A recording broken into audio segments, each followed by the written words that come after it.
जय श्री कृष्ण दोस्तों। आपने अक्सर महसूस किया होगा कि जो लोग अच्छे काम करते हैं और हमेशा सबको अच्छा सोचते हैं, वही लोग जीवन में सबसे अधिक परेशान रहते हैं। वही जो लोग बुरे काम करते हैं, वो अपना जीवन खुशी और चैन से जी रहे होते हैं। अच्छे काम करने वालों को आखिर इतनी परीक्षा क्यों देनी पड़ती है, जबकि जो अधर्म की राह में हैं वो अधिकतर खुश रहते हैं और ज़िंदगी का लुत्फ़ उठा रहे होते हैं। अगर आपके मन में भी यह सवाल कभी आया है तो आज हम आपको इसका जवाब देंगे। ये जवाब वो है जो भगवत गीता में लिखा है और श्री कृष्ण ने अर्जुन को दिया था। भगवत गीता में वर्णित कथा के अनुसार जब भी अर्जुन के मन में कोई दुविधा उत्पन्न होती थी तो वो श्री कृष्ण के पास पहुंच जाते थे।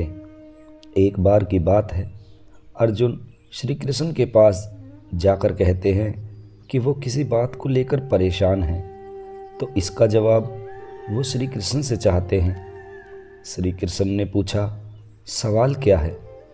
अर्जुन ने कहा, मुझे यह जानना है कि अच्छे लोगों के साथ हमेशा बुरा ही क्यों होता है, वही बुरे लोग खुशहाल होते हैं।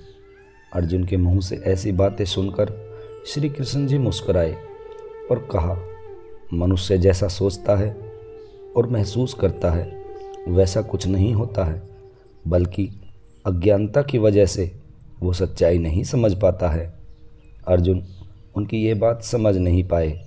इसके बाद श्री कृष्ण ने उन्हें समझाने के लिए क्या कहा वो जानते हैं?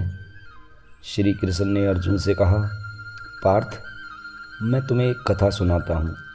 उसे सुनकर तुम समझ जाओगे कि हर प्राणी को उसके कर्म के हिसाब से ही फल मिलता है। प्रकृति हर किसी को अपनी राह चुनने का मौका देती है। अब वो मनुष्य की इच्छा पर निर्भर करता है कि उसे धर्म की राह चुननी है या अधर्म की।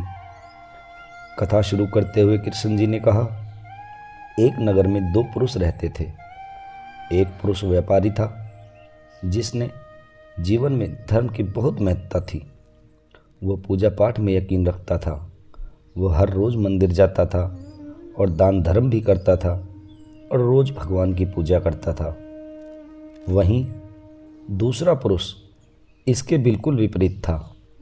वो हर रोज़ मंदिर तो जाता था, लेकिन पूजा करने नहीं, बल्कि मंदिर के बाहर से जूते चप्पल चुराने के लिए। उसे दान और धर्म से कोई लेना देना नहीं था। समय बीतता गया और एक दिन बहुत जोर की बारिश हो रही थी। इस वजह से मंदिर में पुजारी के अलावा कोई नहीं था।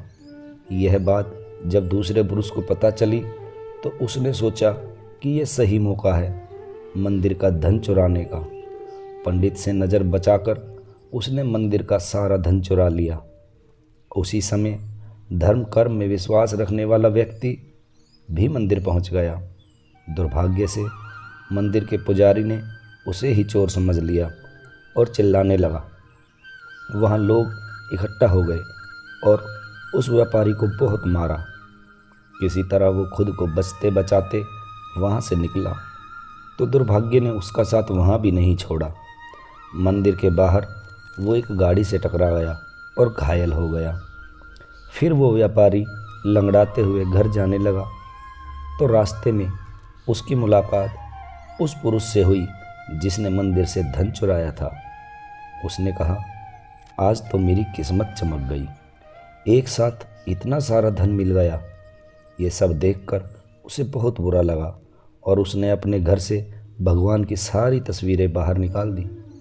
कुछ सालों बाद दोनों पुरुषों की मृत्यु हो गई। मरने के बाद जब दोनों पुरुष यमराज के पास पहुँचे और भले पुरुष ने दूसरे व्यक्ति को देखा तो उसे बहुत गुस्सा आया। उसने क्रोधित होकर यमराज से पूछ ही लिया, मैं तो हमेशा अच्छे कर्म करता था, दान में विश्वास रखता था, उसके बदले जीवन भर मुझे अपमान और दर्द ही मिला, और इस व्यक्ति ने हमेशा बुरे कर्म किए, फिर भी इसे नोटों से भरी पोटली। आखिर ऐसा भेदभाव क्यों? इस पर यमराज ने कहा, पुत्र, तुम गलत समझ रहे हो। जिस दिन तुम्हारी गाड़ी से टक्कर हुई थी वो दिन तुम्हारे जीवन का आखिरी दिन था, परंतु तुम्हारे अच्छे कर्मों की वजह से तुम्हारी मौत सिर्फ एक छोटी सी चोट में बदल गई। तुम इस दुष्ट व्यक्ति के बारे में जानना चाहते हो? दरअसल इसके भाग्य में राजयोग था, मगर इसके कुकर्मों और अधर्म की वजह से वो सिर्फ एक छोटी सी धन की पोटली में बदल गया। कथा सुनने के बाद श्री कृष्ण अर्जुन से कहते हैं कि अब तुम्हें सवाल का जवाब मिल गया।